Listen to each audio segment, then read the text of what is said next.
नमस्कार, आपका बहुत स्वागत है टीवी 7 भारत पर। मैं हूं आपके साथ प्रीति सिंह यादव। बुलेटिन की शुरुआत करेंगे बड़ी खबर के साथ। आपको बता दें कि पाकिस्तान इस समय एक साथ कई सुरक्षा चुनौतियों का सामना कर रहा है। एक और देश के भीतर बलूचिस्तान और केपी में चरमपंथी संगठनों के हमले लगातार बढ़ रहे हैं, वहीं दूसरी ओर भारत और अफगानिस्तान के साथ उसके संबंध भी तनावपूर्ण बने हुए हैं।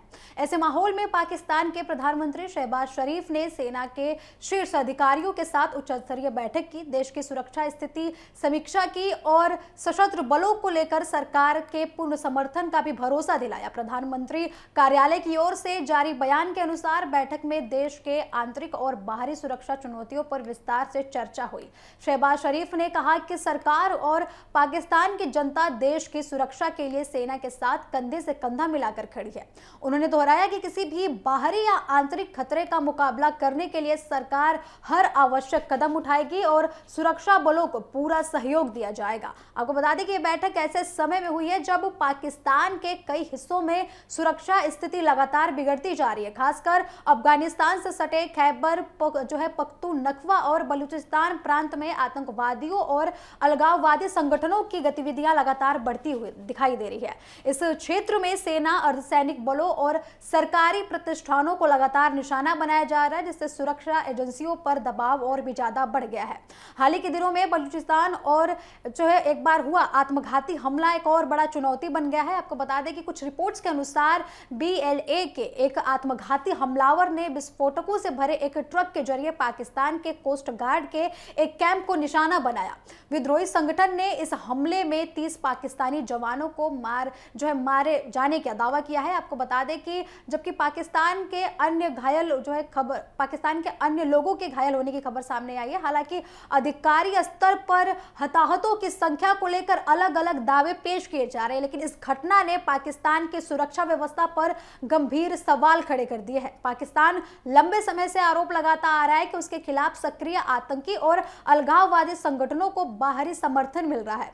इस्लामाबाद का दावा है कि तहरीक-ए-तालिबान पाकिस्तान और बलूच लिबरेशन आर्मी जैसे संगठन भारत के समर्थन से गतिविधियां चला रहे हैं। इसके साथ ही पाकिस्तान अफगानिस्तान की तालिबान सरकार पर भी आरोप लगा रहा है कि वे TTP को अपनी जमीन पर सुरक्षित ठिकाने उपलब्ध करा रही है, जहां से वे पाकिस्तान में घुसपैठ कर और हमलों की योजना बनाते हैं। इन्हीं आरोपों के आधार पर पाकिस्तान ने कई बार अफगान सीमा के भीतरी सैन्य कार्रवाई भी की है। आपको बता दें कि पाकिस्तान वायुसेना द्वारा अफगानिस्तान के अंदर किए गए हवाई हमलों के बाद दोनों देशों के बीच तनाव और भी ज्यादा बढ़ गया है। सीमा पर कई बार गोलाबारी और कई अन्य क्षेत्रों में झड़प की घटनाएं सामने आई हैं, जिससे दोनों पड़ोसी देशों के संबंध और भी ज्यादा तनावपूर्ण होते जा रहे हैं। हालांकि भारत और अफगानिस्तान दोनों ने पाकिस्तान के आरोपों को लगातार खारिज किया है। भारत का कहना है कि पाकिस्तान अपनी आंतरिक सुरक्षा विफलताओं का दोष दूसरे देशों पर मढ़ने की कोशिश कर रहा है।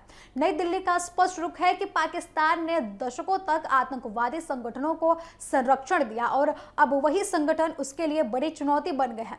भारत का यह भी कहना है कि आतंकवाद के खिलाफ विश्वसनीय कार्रवाई और करने के बजाय पाकिस्तान राजनीतिक आरोप प्रत्यारोप में उलझा रहा है।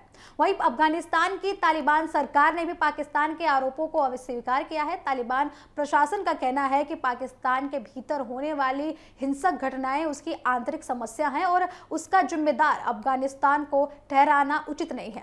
काबुल का कहना है कि पाकिस्तान को अपनी सुरक्षा और सीमा प्रबंधन की चुनौतियों का समाधान स्वयं करना चाहिए। भारत और पाकिस्तान के बीच भी पिछले कुछ समय से तनाव कम नहीं हुआ है। आपको बता दें कि दोनों देशों के संबंध उस समय और भी ज्यादा बिगड़ गए थे जब पिछले वर्ष अप्रैल में जम्मू कश्मीर के पहलगाम में आतंकी हमला हुआ। भारत ने इस हमले के लिए पाकिस्तान की जमीन पर सक्रिय आतंकवादी नेटवर्क को जिम्मेदार ठहराया था। इसके बाद भारतीय सुरक्षा बलों ने मई की शुरुआत में पाकिस्तान और POK में स्थित आतंकवादी ठिकानों पर सटीक कार्रवाई भी की थी। भारतीय कार्रवाई के बाद दोनों देशों के बीच लगभग 4 दिनों तक सैन्य तनाव बना रहा। आपको बता दें कि सीमा पर गोलीबारी, ड्रोन गतिविधियां और सैन्य तैयारियों को लेकर दोनों देशों के बीच हालात बेहद ही संवेदनशील हो गए थे।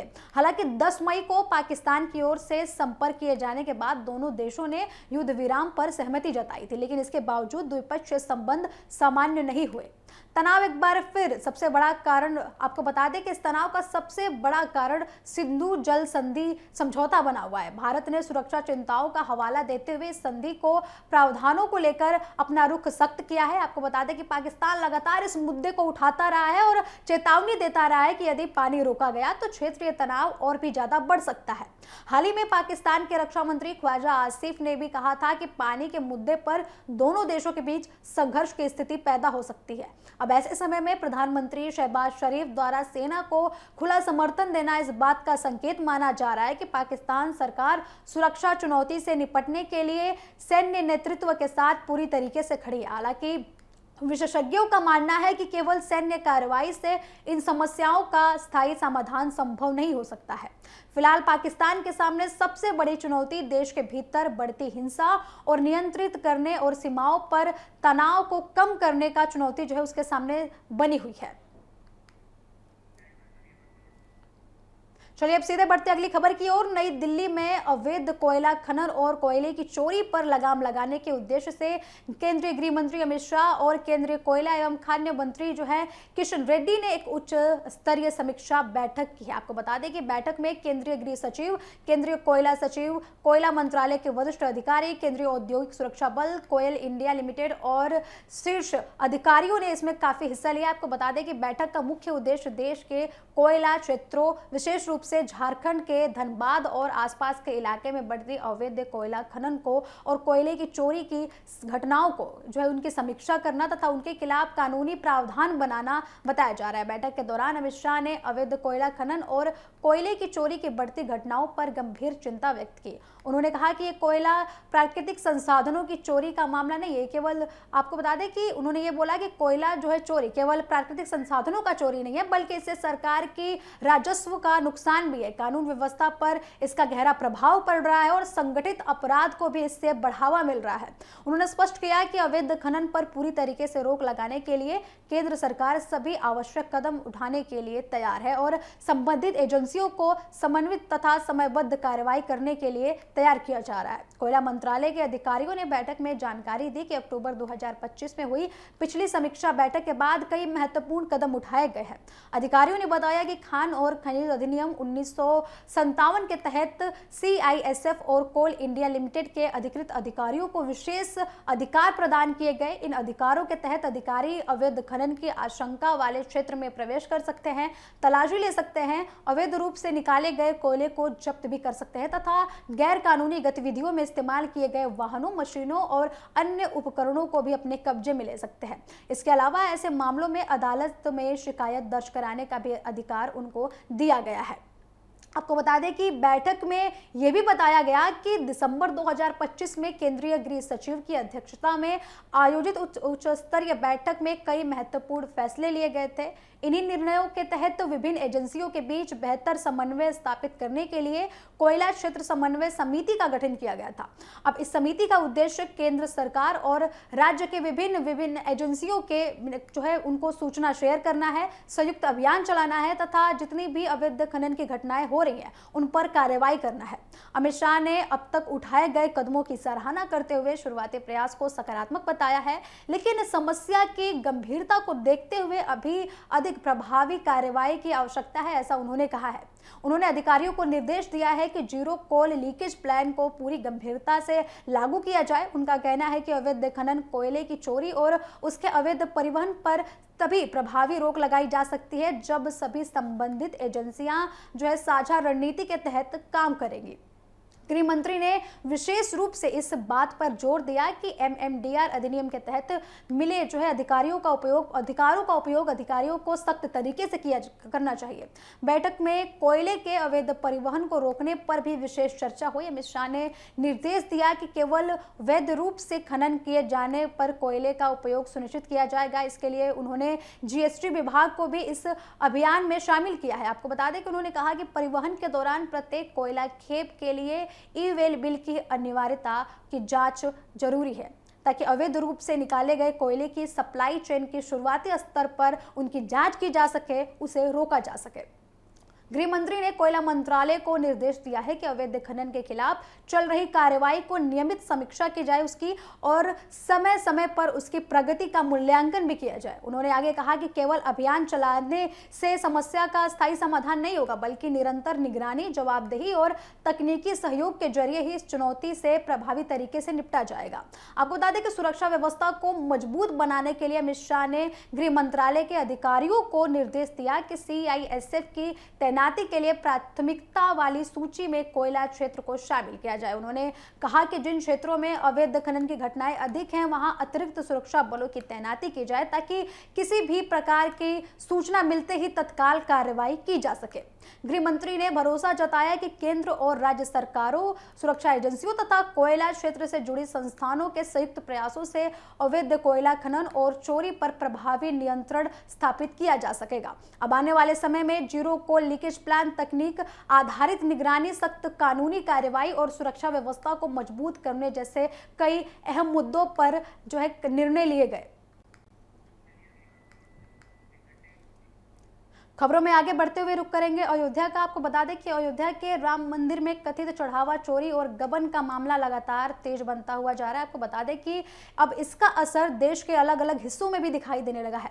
श्रद्धालुओं, सामाजिक संगठनों और राजनीतिक दलों की ओर से इस मामले में निष्पक्ष जांच और दोषियों के खिलाफ सख्त कार्रवाई की मांग लगातार उठ रही है। अब इसी क्रम में वाराणसी से एक अनोखा मामला सामने आया है, जहां नेशनल इनक्लेव पार्टी के संयोजक शशि प्रताप सिंह ने भगवान हनुमान के दरबार में लिखित तहरीर देकर कथित गबन में शामिल सभी जिम्मेदार लोगों के खिलाफ कार्रवाई की मांग की। रविवार को वाराणसी के कचहरी स्थित प्रसिद्ध हनुमान मंदिर में शशि प्रताप सिंह पहुंचे और भगवान हनुमान के चरणों में एक लिखित प्रार्थना पत्र अर्पित किया। उन्होंने इस प्रार्थना पत्र के माध्यम से राम मंदिर चढ़ावा चोरी मामले में न्याय की मांग करते हुए दोषियों को दंडित करने की प्रार्थना की। मंदिर परिसर में यह अनोखी तहरीर चर्चा का विषय बन गई और वहां मौजूद लोगों का भी ध्यान इसकी तरफ आकर्षित हुआ। शशि प्रताप सिंह का कहना है कि मंदिर करोड़ों श्रद्धालुओं की आस्था का केंद्र है। देश विदेश से आने वाले श्रद्धालु अपनी श्रद्धा और विश्वास के साथ मंदिर में दान और चढ़ावा अर्पित करते हैं। अब ऐसे यदि चढ़ावे में किसी भी प्रकार की गड़बड़ी या गबन हुआ है तो केवल आर्थिक अपराध इसे नहीं माना जा सकता, बल्कि करोड़ों राम भक्तों की आस्था से जुड़ा गंभीर मामला माना जाएगा।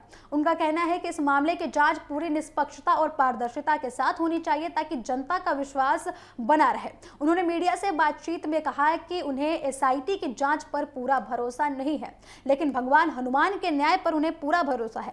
उनका कहना था कि इसलिए उन्होंने न्याय की गुहार सीधे हनुमान जी के दरबार में जाकर लगाई है। उन्होंने प्रार्थना की कि जो भी व्यक्ति इस कथित गबन में शामिल है, चाहे उनका पद कितना भी बड़ा हो, वो कितने भी बड़े क्यों ना हो, उनकी पहचान कितनी बड़ी क्यों ना हो, उन पर कानूनी कार्रवाई होनी चाहिए।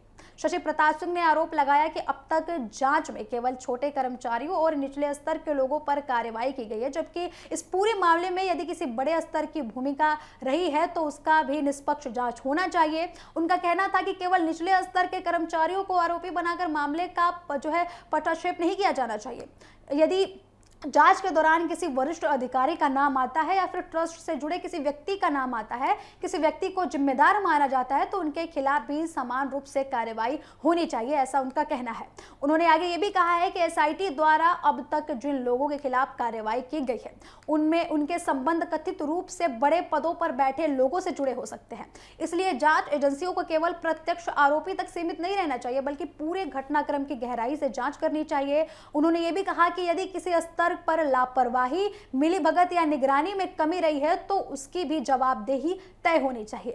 राम मंदिर चढ़ावा चोरी का मामला सामने आने के बाद जांच एजेंसियां लगातार कार्रवाई कर रही हैं। पुलिस ने इस मामले में कई आरोपियों को गिरफ्तार किया है और उनके कब्जे से नकदी, विदेशी मुद्रा, आभूषण, अन्य संपत्ति भी बरामद की गई है। अब जांच के दौरान कई लोगों से पूछताछ भी की जा रही है और की भी गई है और वित्तीय लेन देन की जांच भी लगातार की जा रही है। पुलिस और एसआईटी इस बात का पता लगाने का प्रयास कर रही है कि कथित गबन की रकम किन किन लोगों तक पहुंची है और पूरे घटनाक्रम में किसकी किसकी भूमिका रही है।